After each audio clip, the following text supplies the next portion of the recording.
Ladies and gentlemen, welcome back to another episode of the March of Silver MMA show. And we are back.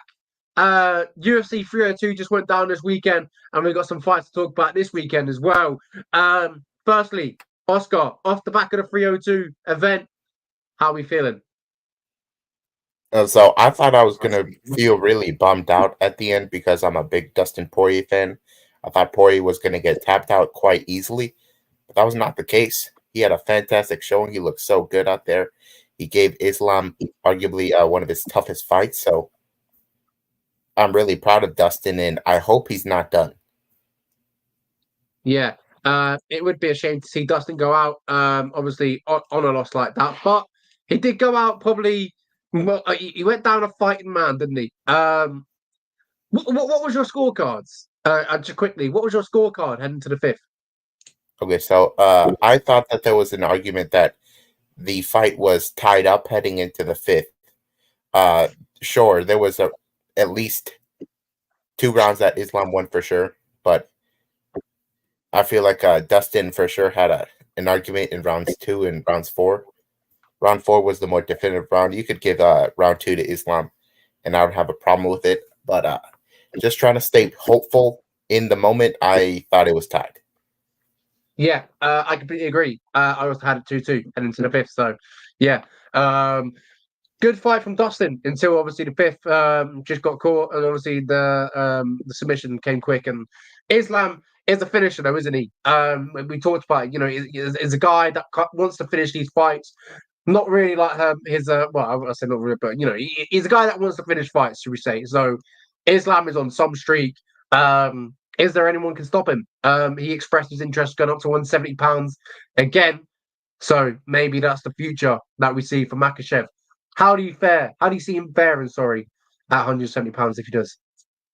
So if Islam had a little trouble with a 145 pounder in Alexander Volkanovski, I have reason to believe that these guys at 170 pounds are going to give him more than he can handle. I don't think a lot of these fights favor him that well.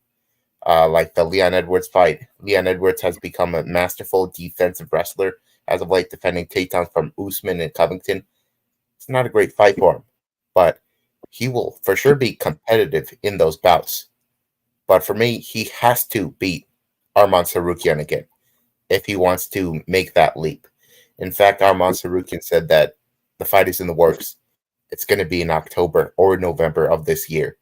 And it's not an easy fight for Makhachev. Sarukian has fantastic striking. He has wrestling that complements it very well. In fact, that's his greatest tool. And we saw in the Poirier fight that Poirier was able to defend those takedowns, and he kept it quite close on the feet. But one thing is for sure, Islam Makhachev has leveled up his striking to the highest level. He did not look out of place on the feet against Dustin Poirier, which all fans view as one of the best boxers in the whole UFC. Yeah, completely agree. Put it on the spot on there. Let's talk about it. Obviously, the event that went going on the weekend. We'll jump straight into UFC 302. I'm gonna load up the topology quickly. As you can see, there is the Makhachev beating Dustin Poirier by submission. Sorry, dark stroke in the fifth round. Close fight. We pretty much talked about that one already. But yeah, is Makhachev keeping his throne, defeating Dustin Poirier. Dustin Poirier was a worthy challenger heading into the fifth. As we talked about, it's quite even, and we both thought so. Yes, a good fight, but Islam showing how great he is nonetheless. And hopefully, 170, I'd like to see it. But like you mentioned, not too sure how he could fare up to 170 pounds. We got Luke edits. Arman fight gonna be hard to sell. Well, what were your thoughts on that, Oscar? I agree with that with the American fan base. Both guys aren't huge names. So I agree with you, but sometimes you just have to let the guy that deserves it get his shot, like Bilal Muhammad. Bilal Muhammad isn't selling tickets, but he's earned his shot. You can't deny him. Some guys are undeniable, and that's the case here. You can't always give Conor McGregor a title shot in every fight just because he's a big name. Yeah, completely agree. Make sure, yeah, literally, I'd love to see that fight happen though. Nonetheless, as you talked about the Blau, obviously, a great argument. Might not sell thousands of tickets or whatever, but has earned his shots at the belt. So yeah, Luke edits as well. Small Thoughts Pod episode 2 coming out soon, folks. That's Luke Kelly working with Emmy on his. So make sure you check out the Small Thoughts podcast with him and Jose Shorty Torres. A good little podcast. If you're bored or anything like that, and you're watching at home, you're bored and you want something to watch, stick that on. Co-main event of the evening: Sean Strickland defeating Paulo Costa by split decision, which was ludicrous. A split decision. Someone actually gave Paulo Costa this fight, and I think it's absolutely the guy. I forgot his name. I think it might be Dave something. David.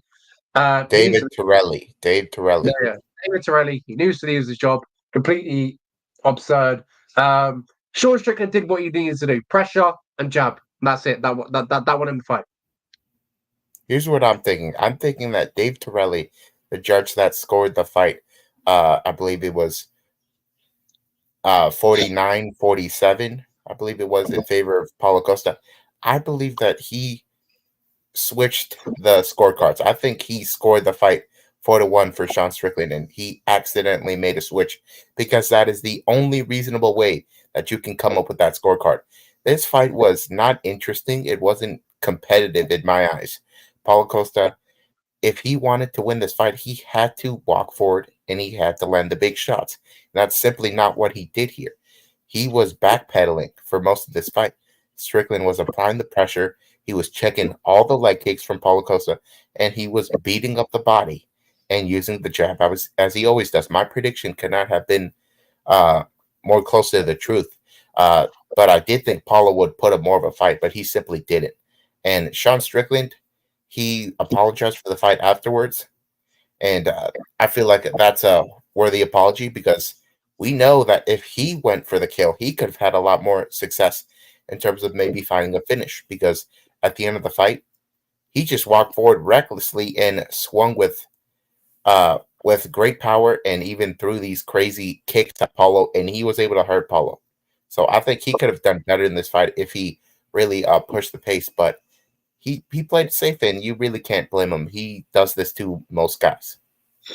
Yeah, a real shame for Paulo Costa. Didn't really turn up is probably the best way to put it. But Sean Strickland, he used his jab, used his fundamentals, and got the job done against Paulo Costa nearly anyway. But yeah, good win for Sean Strickland. He's back into the win column. And it's good to see Sean Strickland win. You may not like him, or you may like him, but I just love Sean Strickland. He's an interesting character. So interested to see what they do with him next. I know he called up maybe Dricus. He said he wants to run that one back. So Oscar, quickly before we move on, what do you see the UFC doing with Strickland next? I see the UFC offering Strickland multiple fights, but I think he turns all of them down because he's confident that he has earned the title shot. And that's reasonable. That was a close fight he had against Dricus. So I would love to see that run back. And if Adesanya beats Dricus, the rematch with Strickland would be a big fight too. Yeah, completely agree. Next one, Kevin Holland, the Trailblazer, gets the technical armbar against Michelle Olashashek.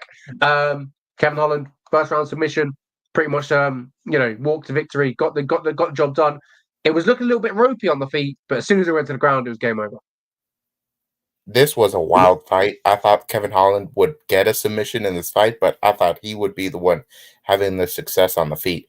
But as we pointed out, there's a big size discrepancy between these two. Michal fought at light heavyweight one time. Kevin Holland was just fighting at welterweight earlier this year, so the power was pretty evident here. Michal was landing a lot of leverage shots to Kevin Holland, and then he went up top and got a big knockdown. And I think he forgot that he was in a mixed martial arts fight because he just started pounding on him and forgot about Kevin Holland's submission offense. He left his arm right in that guard, ready to get snatched up. And he has protested the stoppage by Herb Dean since. And I think that is ridiculous because, let's be honest, he was not getting out of that arm bar. And Kevin Holland was being a good sport, and he wasn't breaking the arm. He was just maintaining the position. So it was mercy from Herb Dean. But if you want to break your arm, break your arm, whatever. But Kevin Holland was the better man this night. He was the guy that basically broke a piece of Mihal. He dislocated something. Mihal says that he did not break his arm, but that arm was not all right. He looked real bad out there. It was dangling around. It was bad. Yeah, fantastic submission from Kevin Holland. He gets back to winning ways, I believe, as well, or maybe two in a row. But good stuff from the Trailblazer. Yeah, back to winning ways after the Michael Page fight. But yeah, good to see Trailblazer back in the win column, isn't it? When he's got a win streak, he's entertaining as well. Bit of a step down for competition, like we mentioned last week, but on the feet though, it did look a bit ropey. Michelle had some success until not knocked down, but a slip. Yeah, it was a great performance by Mihal on the feet, but the submission defense did not hold up whatsoever. Yeah, 100%. Next one, Nico Price gets a unanimous decision versus Alex Moreno. On this one, Nico Price needed this one desperately. He got the job done against Alex Moreno, who kind of looked unmatched in there against Nico Price. This was a very sloppy fight from both guys. It appears to me that Moreno is for sure on a decline. He was not looking like this like a year ago, but it appeared that his cardio let him down later. Nico Price is a junkyard dog. He's always just chasing guys, throwing everything he can at them, but he just didn't land the big shot in this fight, and that resulted in a pretty lackluster back and forth fight. And I think it was pretty whack by the UFC that they put this fight on the main card and they moved Shelton and Romanov to the prelims. Yeah, Shelton and obviously Romanov ended up in a good fight, finishing that one. But yeah, pretty much nail on the head there. That was Nico Price. Next one, Randy Brown, Rude Boy. He beats Alessio Salecki. Alessio Salecki. Rude Boy getting obviously he's absolutely massive. Every time I see him, he's absolutely huge. I love Rude Boy. Thoughts on Rude Boy getting the decision. I said Rude Boy so many times, but thoughts on Randy Brown. Brown getting the decision. Obviously moving to 19-5 now. Kind of getting some momentum across now. Yeah, so this is another fight that wasn't all that great, but it had its moments. Randy Brown looked like he was about to get choked out in round 2. It looked over, and then he is somehow able to reverse the position, and then he gets Elizeu Zaleski's back, and he ends the round just like that. So Randy Brown had to fight through some adversity, but we were right in the end. He would use his reach advantages, better boxing, and he was going to piece up Zaleski, and that's what he did. Absolutely. Next one was 185 pounds in between Roman Kopylov and Cesar Almeida. This one, the big question was how was Roman Kopylov going to be able to deal with the glory kickboxing style of Cesar Almeida, or the kickboxing style of Cesar Almeida? It needed to happen now for Cesar. 36 years old. He needed a big performance against Roman Kopylov. But as soon as Roman Kopylov realized he could actually take this guy down with ease, it kind of went his way, didn't it? Yeah, I was expecting this to be a lot of kickboxing, but Roman played it smart. He did what he usually doesn't do, and he went for takedowns, and he was successful with it. And this resulted in a very boring fight. The fact that this was a split decision shows you that the judges are not good in New Jersey. Yeah, they did have a great day. The judges wasn't needed for the next one though. At heavyweight, Jailton Almeida versus Alexander Romanov. We mentioned last week this could be a battle of two sloppy heavyweights. There, whoever's going to win, it probably won't look pretty. Jailton Almeida took him down, submitted him. Straight, simple. The grappling of Jailton Almeida just was completely just too good for Romanov. So yeah, that was pretty much it. Took him down, submitted him. What else to say? That's basically it. Jailton Almeida is back in form. He looked pretty bad against that Curtis Blaze when he got finished, but Romanov, as we pointed out, is the guy that tends to break when things don't go his way. And for a guy like Jailton that tossed him around, I think he realized that he was outmatched.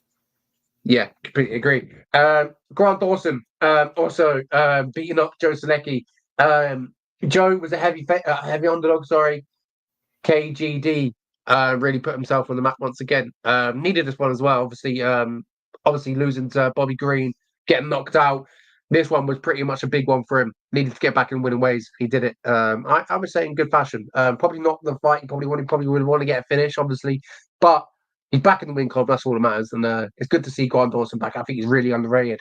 Obviously, except from that slip up from Bobby Green, I feel like he could go far. Grant Dawson is a guy I really like, but this fight was pretty awful to watch. I'll be honest, I kind of wasn't paying attention at many points because it appeared to me that Joe Selecki had no ability to get up, and Grant Dawson was just too heavy on top. This was not competitive outside from the guillotine attempt by Joe Selecki, and I think he landed an elbow off his back. Outside of that, there's really not much to say. The crowd was very bored by this, as was I. Yeah, absolutely. Jake Matthews, next one, the Australian. He beats Phil Rowe. Jake Matthews back to winning ways after the Michael Morales fight when he lost. Now he beats Phil Rowe. Phil Rowe not looking great, 10-5 now in his MMA career. Was that 2 losses back to back against Neil Magny and now Jake Matthews. Jake Matthews needed this performance off the Phil Rowe fight. Obviously losing that split decision against Neil Magny. This wasn't a good look for him, was it? Phil Rowe didn't look too great. Phil Rowe looked great in round 1, but after that, I feel like he got too confident and he kept on just getting in the pocket with Jake Matthews, which doesn't benefit Phil Rowe because Phil Rowe has this great reach, but he wasn't really using it. Just stayed in the pocket, and Jake Matthews showed him that he was the better boxer, and he had more ferocity in there. So that's what really went a long way in Jake Matthews getting this win. And also, Phil Rowe getting reversed in round 3, getting stuck on bottom bet, sealed the deal for Jake Matthews. Shout out to Fight Capital saying, let's go. Yeah, absolutely. Let's go. We've got some great fights this weekend. Can't wait to get onto them. But firstly, we've got to talk about Basil Hafez versus Mickey Gall. And this was the Told You So fight of the week. I went for Mickey Gall. I trusted him, but maybe I shouldn't have. Basil Hafez showed some capability in this fight. He was a heavy favorite. I don't know. I just like Mickey Gall. I don't know what it was. But yeah, maybe I should never trust him again. I won't be picking him again. If I'm being truthful, I think that Mickey Gall could have won this fight on the scorecards. Round 3 was certainly a round for him. That's a round where Basil Hafez got hurt a lot, and the other rounds were fairly close. But round 1, obviously, I think Mickey Gall just got hit a ton.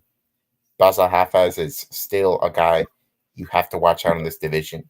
Doesn't matter who you are, because he swings with all his might, and Mickey Gall, good for him. He was able to defend these takedowns, but a lot of guys won't be able to defend some of these takedowns. Yeah, agree. Next one was Eileen Perez versus Jocelyn Edwards. A big grudge match.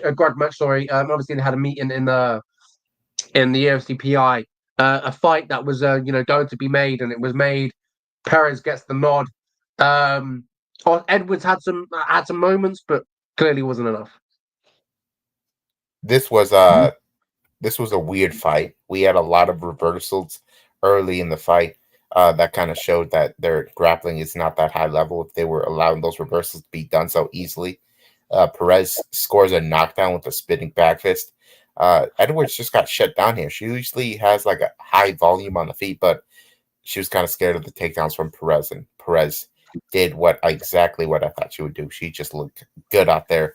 And this is the level of fighter that she's going to beat every time. Yeah, absolutely agree. Andre Lima, he went to 9-0 after obviously he gone back-to-back wins now. Obviously I got a fucking bit bonus, and now the split decision win against Mitch Raposo. Mitch Raposo though coming in as a short notice opponent. Obviously Andre Lima missed weight, obviously quite a bit by 4 pounds. Was you impressed with Mitch Raposo? Obviously short notice, came in there, looked a bit ready, or do you think, Andre Lima just didn't look great? What was your thoughts on this? Yeah, Lima missed weight, and he took a full advantage of that. You could tell he didn't even try to make the weight. Mitch, on the other hand, coming in on short notice, he kind of looked lost out there. He didn't really go for it. He said his game plan was to wrestle. Didn't attempt to wrestle a ton. So Lima proved he was the much better kickboxer. And Raposo maybe one round, but Dave Torelli is going to do what he does, and he scored the fight in favor of Mitch Raposo, which was a red flag for me right away. And then I saw on X, formerly known as Twitter, that he was going to be judging Costa and Strickland. And I was like, okay, that's a split decision for you right there. And I was exactly right. That guy is a horrible judge. Never let him judge in the UFC again. He can mess up the lower level fights, but the stakes are too big in the UFC. Yeah, definitely. I feel like Dana White will be having the same opinion as you. Definitely for sure. That was UFC 302. As I mentioned, not a lot of decisions on the card. Not not a lot of finishes. But there were some moments on the card that we did enjoy. Obviously, we had the Makhachev submission victory against Dustin Poirier. That was a great fight. Kevin Holland getting the. But yeah, other than that, a lot of decisions. As you can see, a lot of split decisions. A lot of not a lot of moments. Jailton Almeida, he got the job done though. So, but yeah, good stuff. That was 302. Next pay per view is obviously the 303. We don't know whether that's in the works or not, or basically that's where we're at. But yeah, that was 302. Oscar, what's your best moment from the card? Then we'll move on swiftly. The best moment for me was for sure Islam getting that glorious ankle pick takedown and then switching to a guillotine and then a flawless Darce choke on Dustin Poirier, which Dustin Poirier said that the Darce choke is one of his favorite submissions. So that was a little bit of an insult to injury there. And you could see Islam being so proud of that win in the end because he had staph infection in camp, couldn't train for a week. You see Usman Nurmagomedov, Habib, all the crew, they were so joyed. They looked happier than when he won the title. That's how relieved they were with this win. Yeah, absolutely. Some great stuff was 302 on the weekend. We also had the 5v5. We'll quickly talk about that before we swiftly move on. Deontay Wilder obviously losing against Zhilei Zhang. Daniel Dubois upsetting Filip Hrgovic, and Dimitri Bivol as well getting another win. Bivol defends his belt. Dubois wins the belt, the interim IBF World Heavyweight title, and obviously Zhilei Zhang potentially sets up an opportunity with AJ down the line. Did you catch this fight? And obviously, what do you make of the performance from the Chinese man? Obviously, knocking out Deontay Wilder in the 5th round. He looked good. The size and the power seemed way too much for Deontay Wilder. Zhang was a big boy. It looked like the size of him was too much. This was pretty sad to see because Wilder's the younger man, but it looks like Zhang is still in very good form at 41. He really bullied him in there, and the weight discrepancy was enormous, and he got hurt real bad and knocked out, something that we don't see that often against a Wilder. I believe last time he got knocked out like this, it was a Tyson Fury in the trilogy fight. So his mom just called for him to retire, and I agree with his mom. It's too much damage he's taking. These guys hit way too hard, and he's already made a boatload of money, so it's time to hang him up. Yeah, definitely agree. He's made a lot of money. Time to ride off the sunset. He's been a world champion inside boxing, so he's not sort of completed it, but he's got to the highest of high. So some good stuff. This weekend we got a few fights. Before we get to the big one, the UFC, I'd love to talk about some though.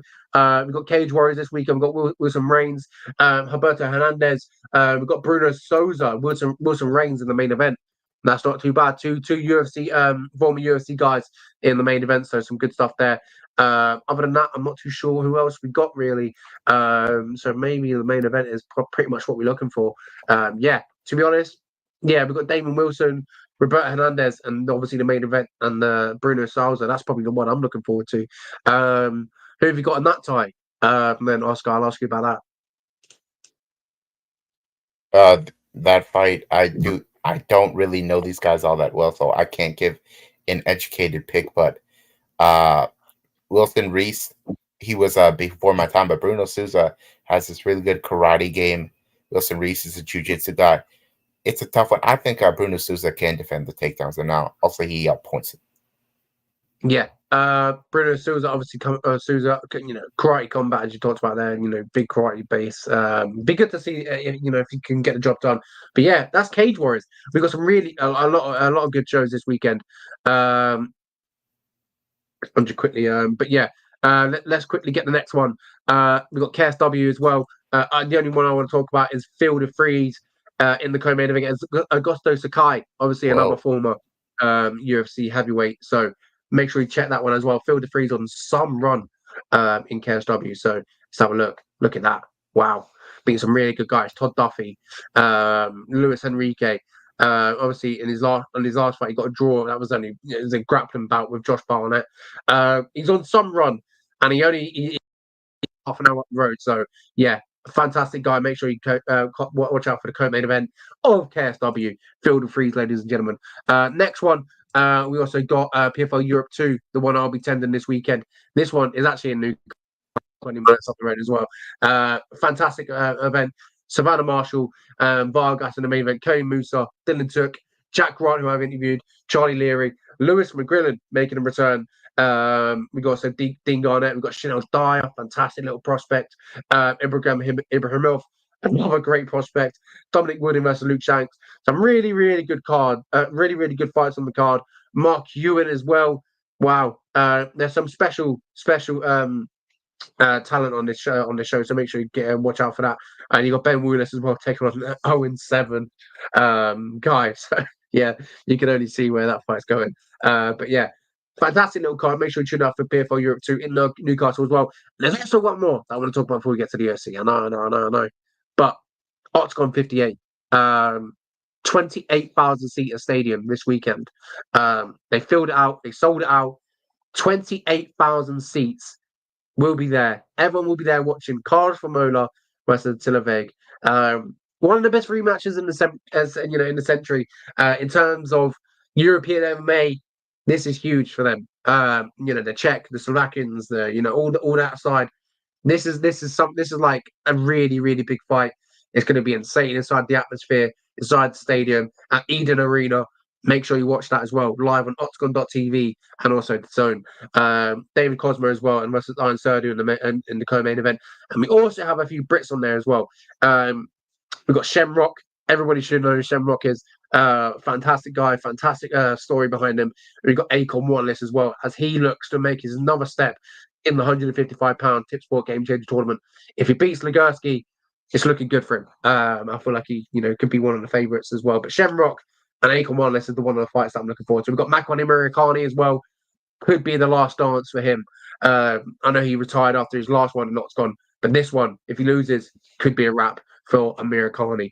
But yeah, some really good fights. Make sure you check them out. But the one you want to watch is Carlos Formola versus Attila Veg. And just kind of sink in the atmosphere. It's going to be good. It's going to be really good. Now we could get on to the UFC. This weekend, we got Cannonier versus Imavov in Louisville, Kentucky. Yeah, it's Louisville, Kentucky. Louisville, all right, Louisville, Kentucky. Jared Cannonier versus Nasruddin Imavov in the main event. This one, Oscar, I'm going to come straight to you. Which side are we rooting? Is it the American or are we going to the French side? Talk to me about that. Are we going for power or are we going for the technicality of Imavov? I think this is a really good fight for Jared Cannonier, but it's a big if for me if Cannonier is still in form. We don't know that. He's 40 years old. Nasruddin Imavov is not even 30 yet, so that's a big concern for me. But if we're going to exclude age from the equation, Jared Cannonier has more punching power. Nasruddin Imavov, sure, he looks really good in a 3-rounder, but if you've seen this guy in 5-round fights, such as his fights with Sean Strickland and Roman Dolidze, he really looks rough in rounds 4 and 5, especially the Sean Strickland fight. Sean Strickland fight took that. Strickland took that on short notice. Strickland had much better cardio than Imavov. Cannonier fought Strickland, in fact, a month before that Imavov Strickland fight, and Cannonier looked comfortable in the 5 rounds. He fought Adesanya for 5 rounds, Calvin Gastelum for 5 rounds, and he doesn't really tire. So we're going to look at Imavov slow down in these later rounds, and Cannonier will take advantage. Eventually, he will knock him out. I'll say in round 4.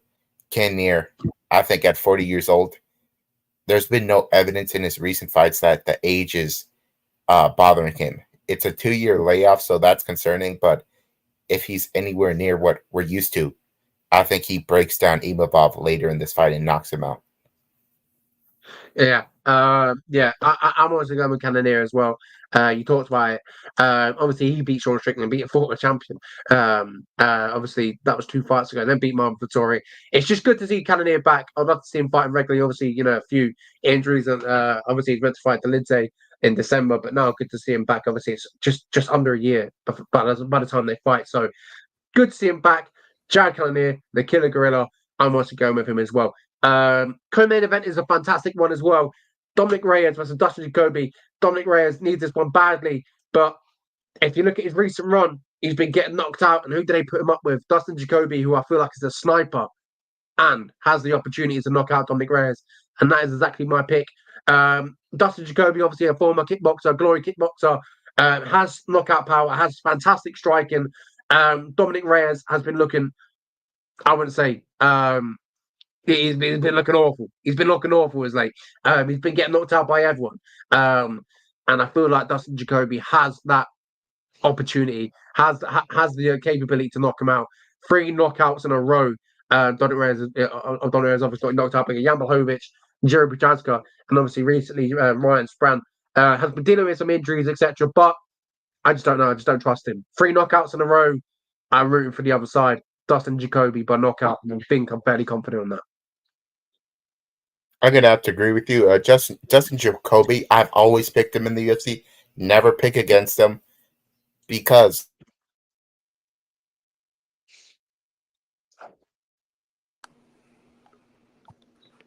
as I was saying, Dustin Jacoby, I've never picked against him because he's a high-level kickboxer. He fought Alex Pereira in Glory Kickboxing. Dominic Reyes is not in the form that we saw him against John Jones. That was a fight that I thought he won, but since then has not looked the same. Got knocked out by Jan Blachowicz, knocked out by Yuri Prohaska, and then he got knocked out by Ryan Spann. At Ryan Spann, we've come to learn that he's not that high level, and he loses to low level guys. And I thought Dominic Reyes was going to be a future champion, but that's just not how things worked out. Dustin Jacoby, I think, will find the knockout blow on him. He's been able to knock out guys early before, so that's what I expect here. Yeah, absolutely. We're going to quickly get through the rest of them. I know Oscar's having some problems here with his laptop. So we'll talk about the real Rosas Jr. next one against Ricky Turtis. And then after that, we'll pretty much just talk about the good fights. And then obviously, then we'll let them go. So real Rosas Jr. versus Ricky. Ricky obviously was on the Ultimate Fighter, now inside the UFC. Real Rosas Jr., everyone who was, the youngest UFC fighter to get a win, etc. Youngest UFC fighter, blah, blah, blah. All that shenanigans. Lost against Christian Rodriguez, then beat Terrence Mitchell. There's probably not too much we could take away from that win. Terrence Mitchell, clearly not UFC caliber. But now he takes on Ricky Tiersos. Oscar, we'll quickly go over this one. Does Real Rosas Jr. make it 2 back-to-back wins, which I think he does, or does Ricky get the job done? This is a good fight for Ricky Tercios. Not for Ricky Tercios, for Raul Rosas Jr. Raul Rosas Jr. was supposed to fight him 5 months ago. And since then, Ricky has not had a fight. Ricky was not the one that was injured. That shows me that the UFC really likes this matchup, and they are waiting for it because they know Raul Rosas Jr. is the star in this equation, and he's going to win this fight.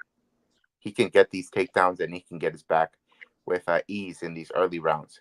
Ricky Tercios has gotten taken down like several times in the last couple of fights. He's fought Kevin Natividad, and he got taken down easily. He fought Brady Houston, he got taken down. So I don't expect him to defend these takedowns. And he's going to have a problem with Raul Rosas Jr.'s jiu-jitsu. Raul, I don't like his striking, but I don't think Ricky Tercios has a highly dangerous striking. He's not this big knockout artist, so it's not really a concern for me. So Raul is going to fight a smart fight, and he's going to get enough control time to win the decision. I completely agree.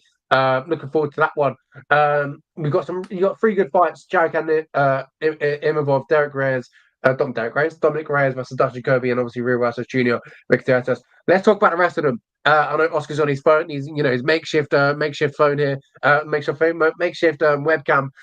Bruno Ferreira, Dustin Stolfus, Julian Marquez versus Zachary's Polina Soriano versus Miguel Baeza, Thiago Moises versus Ludovic Klein, Charles Retke versus Carlos Prates, Brad Katona, Jesse Butler, Adria Lee versus Montana De La Rosa, Daniel Marcos versus John Casaneda, Eduardo Mora versus Denise Gomez, Cody Stamplin versus Taylor Lapillus, and obviously the first Indian fighter, Pooja Tomar versus Ryan Manda.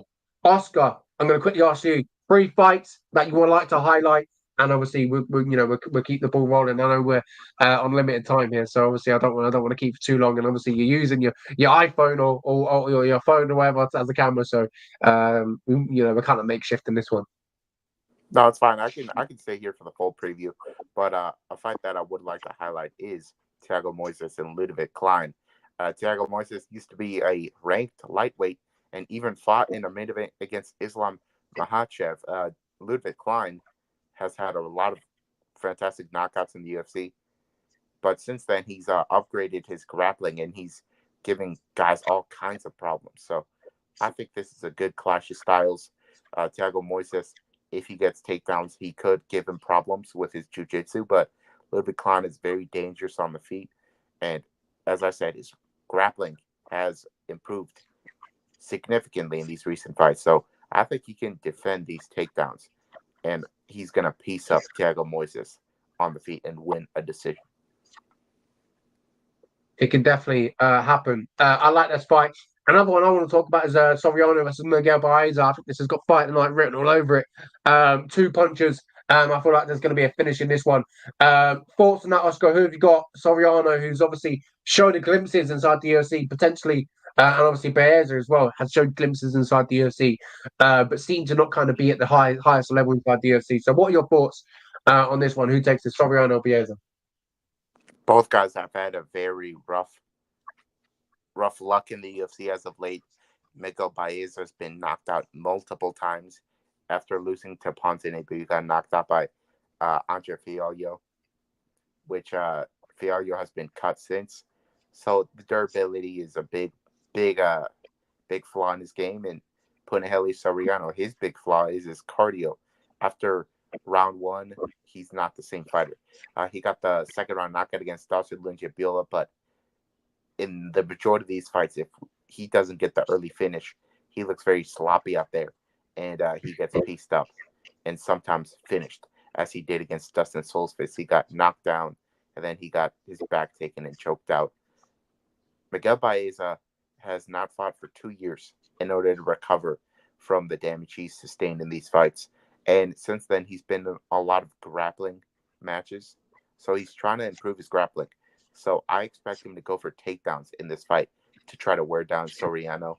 And say what you want, but Baeza has better cardio. So if Baeza is not put to sleep early in this fight, he will outpace Soriano. And I think he wins by 3rd round TKO. I think he puts the pressure on him and knocks him out when Soriano's not as dangerous late in the fight.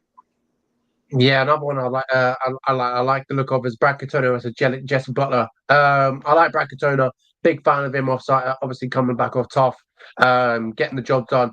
Obviously, beat Cody Gibson, lost at Garrett Armfield, and now he takes on Jesse Butler, which I feel like he would turn back to winning ways. Jesse Butler 12-5 in his MMA career. He's coming off a loss against Jim Miller when he got knocked out. I like Brad Katona in his position. I think he's obviously well-rounded, good striking, good background, wrestling background as well. So, the pick is Brad Katona on that one for me. Anyway, another one, Oscar, that you'd like to highlight. I really like the rematch between Andrea Lee and Montana De La Rosa. This was a rematch from 2019, I believe it was, and it was competitive back then. But both women have had a very rough stretches as of late, as you can see. 3-5 losing streak for De La Rosa, 4-5 losing streak for Andrea Lee. But I really like Andrea Lee. She's had really bad luck with these judges. These judges have screwed her over again and again. She fought Macy Barber not long ago in a fight I thought she won. Macy Barber is now fighting Rose Namajunas in a main event. And if she wins, there's a good chance she gets a title shot. So Andrew Lee, sure, she's on this losing streak, but you should not think of her as somebody that is like on her way out or just not that good.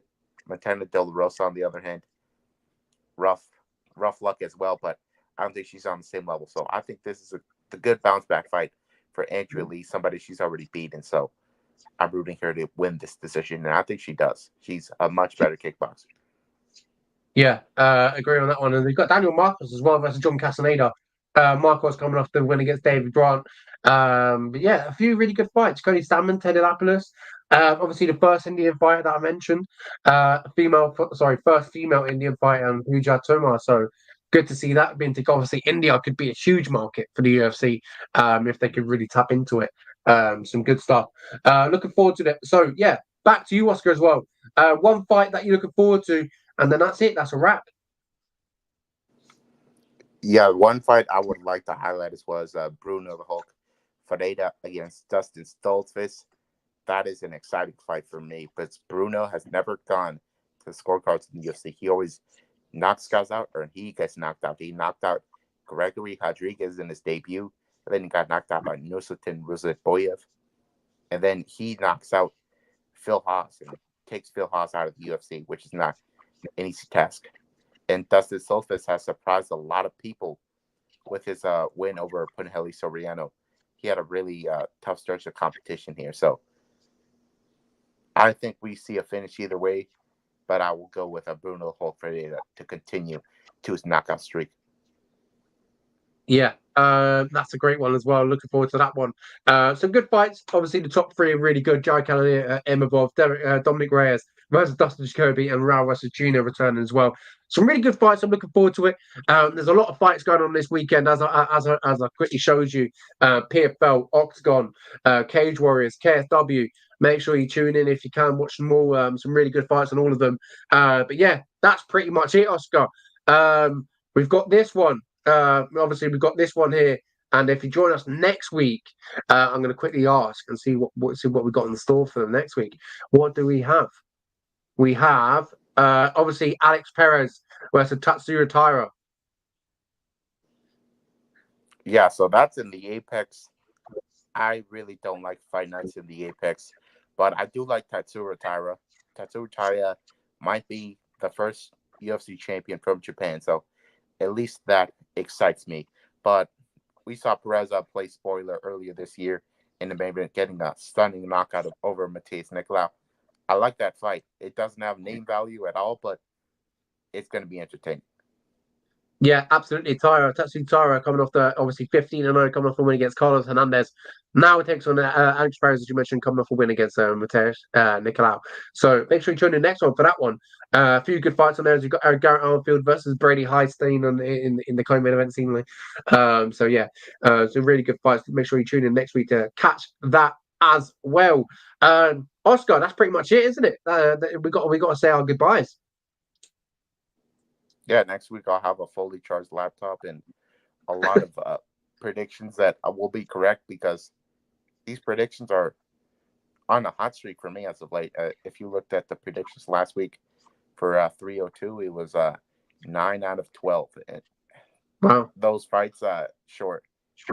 I was predicting a lot of decisions.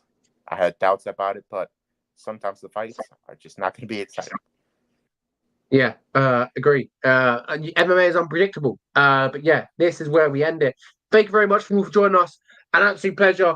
I've had a lot in here today. 17 currently right now. We have 17 on Twitter. So all the people on Twitter, thank you very much. An absolute pleasure. We'll catch you in the next one. Make sure you tune us next week. And make sure you tune in next week, and catch us talking about, as we talked about, Alex Perez and Tatsuro Taira. That should be a good main event. So yeah, enjoy the fights this weekend, and we'll catch you next week. Have a great weekend, and thank you very much, and goodbye.